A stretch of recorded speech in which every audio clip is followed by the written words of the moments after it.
मुगल साम्राज्य। ये नाम सुनते ही जहन में मतलब ताजमहल, लाल किला, शान और शौकत और एक जबरदस्त ताकत की तस्वीरें उभर आती हैं। एक ऐसा साम्राज्य जिसने लगभग 300 साल तक भारतीय उपमहाद्वीप की तकदीर को घड़ा। और सिर्फ गढ़ा नहीं बल्कि उस पर अपनी एक अमिट छाप छोड़ी। आज हम इसी शानदार और कह सकते हैं जटिल इतिहास की परतों को खोलेंगे। हमारे पास जो स्रोत हैं वो हमें बाबर के पहले कदम से लेकर औरंगजेब के विशाल साम्राज्य और फिर उसके बिखरने की कहानी तक ले जाएंगे।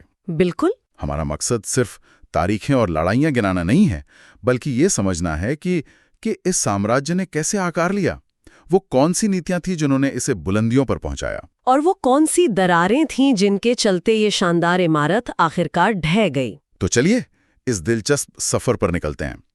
तो कहानी शुरू होती है बाबर से, पिता की तरफ से तैमूर और माँ की तरफ से चंगेज खान का वंशज। मतलब ये नाम ही अपने आप में काफी हैं। हाँ, विरासत तो बहुत बड़ी थी। लेकिन सवाल ये है कि वो भारत आया क्यों? क्या सिर्फ लूटने के लिए, जैसे उसके कुछ पूर्वजों ने किया था? नहीं। और यहीं पर कहानी दिलचस्प हो जाती है। देखिए, बाबर उस वक्त एक तरह से शरणार्थी था। शरणार्थी? हाँ, वो मध्य एशिया में उज़्बेकों से अपनी मातृभूमि फरगना हार चुका था। काबुल तो उसने 1504 में जीत लिया था, पर उसकी नज़र एक बड़े और ज़्यादा महफूज साम्राज्य पर थी। और उस वक्त भारत में हालात उसके लिए मुफीद थे। बहुत ज़्यादा। दिल्ली सल्तनत जो इब्राहिम लोधी के राज में थी, वो अंदर से बिल्कुल खोखली हो चुकी थी। अच्छा। और सबसे बड़ी बात, इब्राहिम लोधी के अपने ही लोग उसके खिलाफ थे। पंजाब के गवर्नर दौलत खान लोधी और मेवाड़ के राणा सांगा जैसे शासकों ने खुद बाबर को न्योता भेजा था। उन्हें लगा होगा कि ये आएगा, लोधी को हटाएगा और लूट का माल लेकर वापस चला जाएगा। बिल्कुल यही सोचा था, लेकिन बाबर के इरादे कुछ और ही थे। और इसके पहली झलक हमें दिखी 1526 में, पानीपत की पहली लड़ाई में। हाँ, उस लड़ाई ने सब कुछ बदल दिया जी। यहाँ पहली बार हिंदुस्तान के युद्ध क्षेत्र ने बड़े पैमाने पर तोपखाने और बारूद का वो कमाल देखा जो पहले कभी नहीं हुआ था। बाबर की सेना तो बहुत छोटी थी लोधी के मुकाबले में। बहुत छोटी, लेकिन उसकी तुलुगमा रणनीति। अच्छा, वो जिसमें सेना को किनारों से घुमाकर। हाँ, दुश्मन को घेरने की तरकीब। और उस्ताद अली और मुस्तफा जैसे तोपचियों की गोलाबारी ने इब्राहिम लोधी की विशाल सेना को तहस-नहस कर दिया। दिल्ली और आगरा बाबर के कब्जे में थे। तो पानीपत ने दिल्ली का दरवाजा तो खोल दिया, लेकिन पूरा घर अभी जीतना बाकी था, है ना? एकदम सही कहा। और अगले कुछ साल बाबर ने यही किया। जी। सबसे बड़ी चुनौती आई 1527 में खानवा के युद्ध में, जहां उसका सामना मेवाड़ के राणा सांगा से हुआ। सिर्फ राणा सांगा नहीं, बल्कि उनके नेतृत्व में एक जबरदस्त राजपूत अफगान गठबंधन से। ये लड़ाई पानीपत से भी ज्यादा मुश्किल थी। लेकिन नतीजा वही रहा। हाँ, बाबर की बेहतर रणनीति और तोपों ने एक बार फिर जीत दिलाई। इस जीत के बाद उसने गाजी का खिताब लिया, जिससे उसकी सेना का मनोबल आसमान पर पहुंच गया। और ये सिलसिला रुका नहीं रुका। 1528 में चंदेरी का युद्ध और फिर 1529 में घाघरा की लड़ाई में बचे खुचे अफगानों को हराकर उसने ये तय कर दिया कि मुगल अब यहाँ मेहमान नहीं, हुक्मरान हैं। तो बाबर ने सिर्फ 4 साल में एक साम्राज्य खड़ा कर दिया। लेकिन ये जिम्मेदारी उसके बेटे हुमायूं पर आई, जिसके लिए विरासत एक ताज से ज्यादा कांटों का ताज साबित हुई। बिल्कुल। हुमायूं को एक ऐसे दुश्मन का सामना करना पड़ा जिसे शायद बाबर ने भी गंभीरता से नहीं लिया था। शेर शाह सूरी। शेर शाह एक बेहद काबिल शासक और महत्वाकांक्षी भी। उसने 1539 में चौसा और फिर 1540 में कन्नौज की लड़ाई में हुमायूं को ऐसी जबरदस्त शिकस्त दी कि उसे हिंदुस्तान छोड़कर भागना पड़ा। 15 साल का वनवास एक बादशाह के लिए तो ये बहुत बड़ा झटका रहा होगा। बहुत बड़ा। उसने ये साल फारस में निर्वासन में बिताए, लेकिन उसने हिम्मत नहीं हारी और वापसी की। हाँ, फारस के शाह की मदद से सेना खड़ी की और सही मौके का इंतजार किया। 1555 में जब शेर शाह के उत्तराधिकारी कमजोर पड़ गए, हुमायूं ने वापसी की और सरहिंद की लड़ाई में उन्हें हराकर दिल्ली और आगरा पर फिर से कब्जा कर लिया। आखिरकार सल्तनत वापस मिल गई। हाँ, लेकिन किस्मत को कुछ और ही मंजूर था। अपनी जीत का जश्न वो एक साल भी नहीं मना पाया। 1556 में दिल्ली में अपने ही बनवाए शेर मंडल पुस्तकालय की सीढ़ियों से गिरकर उसकी मौत हो गई। तो हुमायूं की अचानक मौत के बाद एक 13 साल का बच्चा तख्त पर बैठता है और साम्राज्य बिखरने की कगार पर है। ये तो किसी फिल्म की कहानी लगती है। बिल्कुल। यहाँ से वापसी कैसे हुई, ये तो लगभग नामुमकिन लगता है। और यहीं अकबर की कहानी शुरू होती है। उस नाजुक वक्त में उसके संरक्षक बैरम खान ने सब कुछ संभाला। दिल्ली तो हाथ से निकल चुकी थी। हाँ, दिल्ली पर हेमू का कब्जा हो चुका था, जो खुद को राजा विक्रमादित्य घोषित कर चुका था। 1556 में पानीपत के मैदान में एक बार फिर मुगलों की किस्मत का फैसला हुआ। पानीपत की दूसरी लड़ाई? जी। उस लड़ाई में बैरम खान ने हेमू को हराया और मुगल सल्तनत को एक तरह से बचा लिया। और एक बार सत्ता पर पकड़ मजबूत होने के बाद अकबर ने पीछे मुड़कर नहीं देखा। मालवा, गुजरात, बंगाल, एक के बाद एक जीत। हाँ, उसका साम्राज्य विस्तार अभूतपूर्व था। लेकिन अकबर को महान सिर्फ उसकी जीतें नहीं बनाती। सही। वो समझ गया था कि हिंदुस्तान जैसे विशाल और विविध देश पर सिर्फ तलवार के जोर पर हुकूमत नहीं की जा सकती, उसे एक सूत्र में पिरोना होगा। एक मिनट, यहाँ एक दिलचस्प बात है। अकबर एक तरफ तो 1576 में हल्दी घाटी जैसा भयानक युद्ध लड़ रहा है, राजपूतों को हरा रहा है, महाराणा प्रताप के खिलाफ। हाँ, और दूसरी तरफ वो सुलेह कुल यानी धार्मिक एकता की बात कर रहा है। ये थोड़ा विरोधाभासी नहीं लगता? बहुत अच्छा सवाल है। और सच कहूं तो ये दोनों का मिश्रण था। अकबर एक शासक था, संत नहीं। मतलब ये एक राजनीतिक चाल थी। आप इसे एक बहुत ही चतुर और दूरदर्शी राजनीति कह सकती हैं। उसकी राजपूत नीति इसी का उदाहरण है। जिन्होंने दोस्ती का हाथ बढ़ाया, उसने उनसे वैवाहिक संबंध बनाए, उन्हें प्रशासन में ऊंचे पद दिए। लेकिन जिन्होंने अधीनता स्वीकार नहीं की, उनसे युद्ध भी किया। और उसकी दूसरी नीतियां, जैसे जजिया कर हटाना, वो उसकी दूरगामी सोच का नतीजा था। 1564 में गैर मुसलमानों पर लगने वाला जजिया कर हटाना एक बहुत बहुत बड़ा कदम था। और वो इबादत खाना? हाँ, 1575 में फतेहपुर सीकरी में इबादत खाना बनवाना, जहां वो सभी धर्मों के विद्वानों के साथ चर्चा करता था। ये सब एक ऐसी व्यवस्था बनाने की कोशिश थी जहां सब खुद को साम्राज्य का हिस्सा समझें। मतलब ये सिर्फ धार्मिक उदारता नहीं थी, ये एक सोची समझी राजनीतिक रणनीति थी। बिल्कुल, साम्राज्य की नींव को मजबूत करने की रणनीति। और प्रशासन को चलाने के लिए ये मनसबदारी प्रणाली क्या थी? सुनने में बड़ा भारी भरकम शब्द लगता है। इसे आप आज के जमाने के सिविल और मिलिट्री रैंकिंग सिस्टम जैसा समझ सकती हैं। अच्छा? हर बड़े अधिकारी को एक मनसब यानी रैंक दिया जाता था। अच्छा? इसी रैंक से तय होता था कि उसकी तनख्वाह कितनी होगी और उसे कितने सैनिक और घोड़े सेना के लिए तैयार रखने होंगे। ये एक ही सिस्टम था जो सेना और सिविल एडमिनिस्ट्रेशन दोनों को कंट्रोल करता था। और जमीन का लगान वसूलने के लिए? उसके लिए थी राजा टोडरमल की जब्त प्रणाली। ये दोनों मिलकर मुगल साम्राज्य का स्टील फ्रेम थे। अकबर के बाद आया जहांगीर। क्या उसने अपने पिता की विरासत को आगे बढ़ाया? काफी हद तक। जहांगीर के समय में साम्राज्य स्थिर था।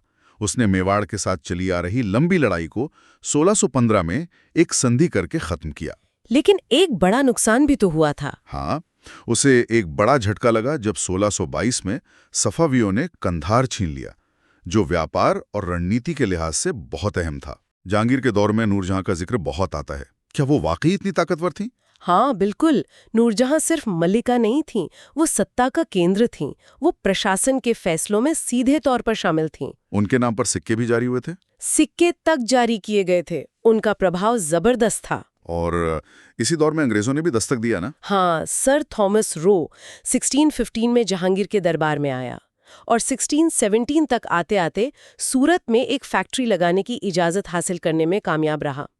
ये भारत में ब्रिटिश ईस्ट इंडिया कंपनी के बढ़ते असर की एक छोटी सी शुरुआत थी। वैसे जहांगीर को सियासत से ज्यादा कला में दिलचस्पी थी, खासकर पेंटिंग में। बहुत ज्यादा।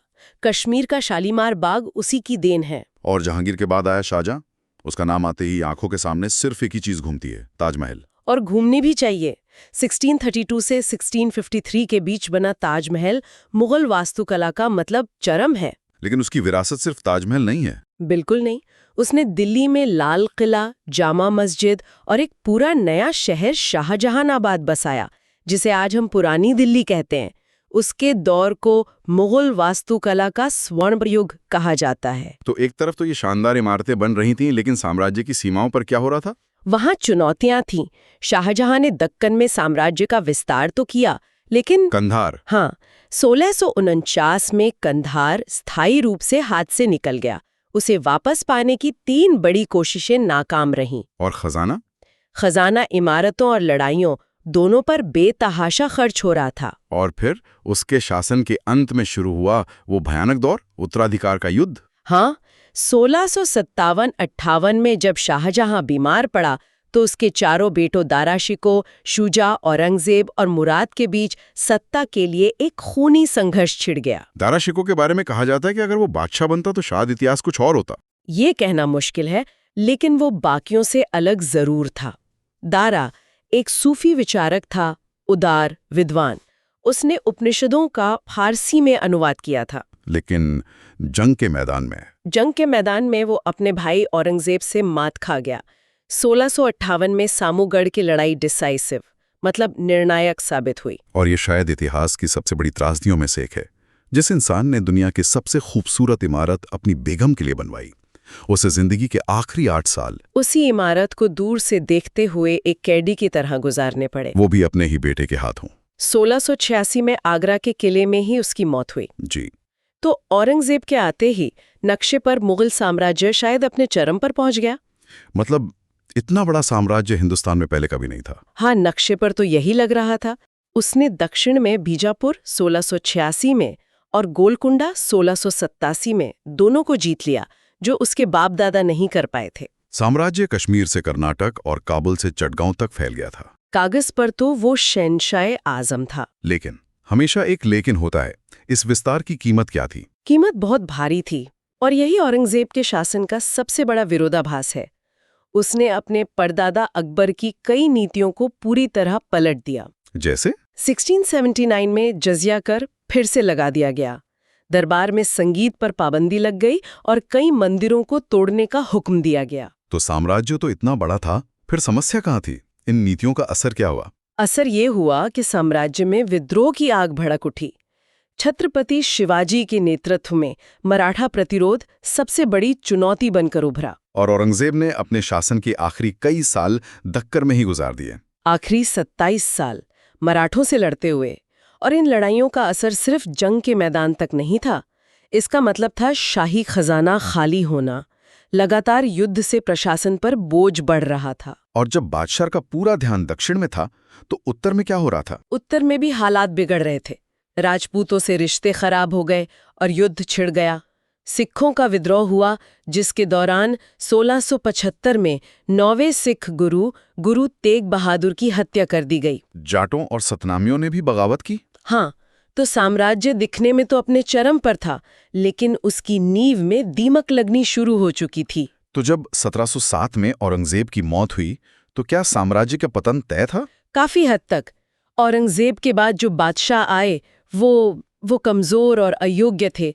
वो इस विशाल और अंदर से खोखले हो चुके साम्राज्य को संभाल नहीं पाए। और जो क्षेत्रीय ताकतें थीं, बंगाल, अवध और हैदराबाद जैसे ताकतवर सूबे नाम के लिए तो मुगल थे, पर हकीकत में आजाद हो चुके थे। और जो दुश्मन साम्राज्य के अंदर पनप रहे थे, उनका क्या हुआ? वो और ताकतवर हो गए। मराठाओं ने मध्य भारत पर कब्जा कर लिया और दिल्ली तक को चुनौती देने लगे। सिखों ने पंजाब में अपनी ताकत बढ़ाई। और फिर बाहरी आक्रमण। हाँ, उन्होंने ताबूत में आखिरी कील ठोकी। 1739 में नादिर शाह का हमला। वो एक भयानक तबाही थी। ईरान के शासक नादिर शाह ने दिल्ली में घुसकर कत्लेआम किया और शहर को बेरहमी से लूटा। और वो अपने साथ मयूर सिंहासन और कोहिनूर हीरा भी ले गया। हाँ, इस हमले ने मुगल बादशाह की बची खुची इज्जत भी खाक में मिला दी। इसके बाद अहमद शाह अब्दाली के हमलों ने साम्राज्य को और कमजोर कर दिया। तो कुल मिलाकर कमजोर उत्तराधिकारी, अंदरूनी बगावतें, खाली खजाना और बाहरी हमलों ने मिलकर इस महान साम्राज्य को पतन की ओर धकेल दिया। हाँ, और 1857 के विद्रोह के बाद अंग्रेजों ने आखिरी मुगल बादशाह बहादुर शाह जफर को गद्दी से हटाकर रंगून भेज दिया।